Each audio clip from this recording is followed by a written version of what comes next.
What's up, guys? Welcome back to another video. You're watching Everything Weapons. So today we're going to be discussing how the Russians just lost an aircraft, a jet that crashed, and recently America in Washington State lost the FA-18 Hornet that crashed and started a little wildfire. I have a separate video discussing that recent news.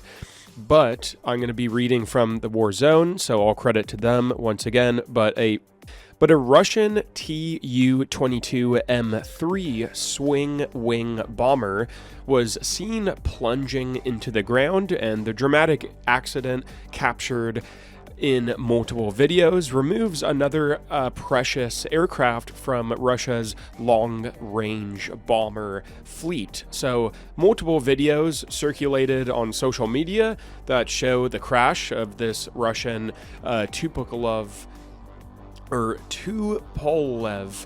2 Tu-22M3 Backfire C bomber today, and footage shows the swing-wing bomber entering a steep nosedive before slamming into the ground, producing a large plume of black smoke. The footage has not been independently verified, but Russian authorities have confirmed the loss of the aircraft, and the video is pretty dramatic.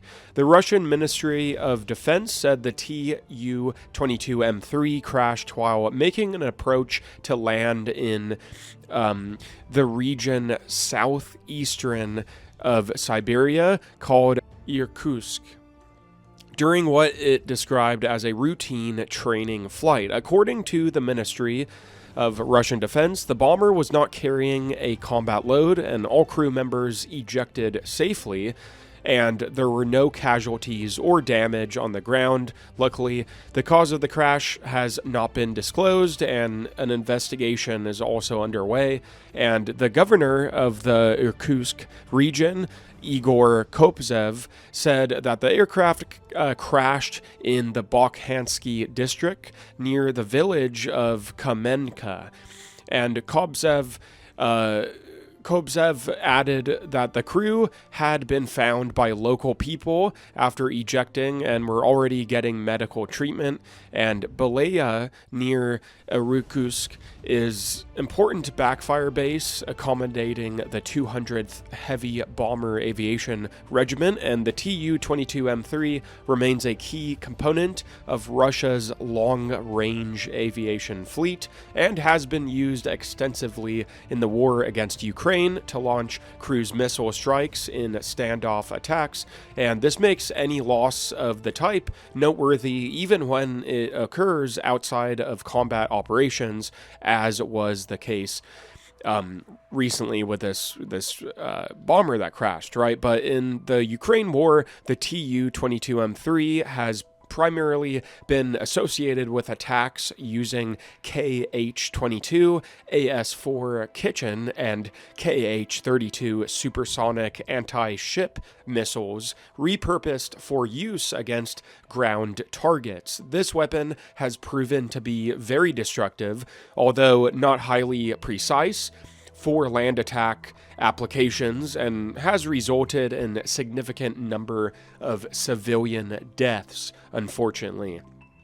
During the conflict, Ukraine claims to have used a Soviet-era S-200 SA-5 Gammon long-range surface-to-air missile to bring down the Tu-22M3 that crashed in the Stavropol region of southern Russia on April 19th of 2024, an incident that occurred in the past. And other examples of the Tu-22M3 have been destroyed on the ground by Ukrainian drone strikes during the conflict, and in August of 2023 a backfire was destroyed by a drone strike while on the ground at the airbase of Soltsy in the Novgorod region. And subsequently, in Operation Spiderweb in June 2025 last year, 4 more TUs were confirmed destroyed on the ground, while another 2 were confirmed damaged. At least 4 more backfires were targeted in the same attacks and may also have received some degree of damage. On this occasion, though, Ukraine employed short-range explosive-laden drones that targeted Russia's missile-carrying bomber fleet in an unprecedented attack on at least 4 air bases, including Belyaev. This week's incident that occurred in June of 2026 this year also adds to a growing list of recent non-combat accidents involving the aging bomber fleet, and previous such losses, all in the Irkutsk region, occurred in August 2024, April 2025, and now June 2026. After all of these incidents, the Russian Tu-22M3 fleet today numbers around just 50 active aircraft, although there are additional non-serviceable aircraft that could be brought back into service after extensive overhaul. Since the Tu-22M3 has been out of production for decades, every airframe is especially precious for Russia, and any loss reduces Russian long-range aviation capabilities and readiness, and this has an impact not only on the current modern war in Ukraine, but also on Russia's broader long-range aviation force, which has always been a key element of the country's strategic military posture. So once again, all credit to the War Zone. That's what I was reading from, and just a little bit of another aircraft that crashed. It's fun reporting these. It's unfortunate when they happen, but the Russians just lost.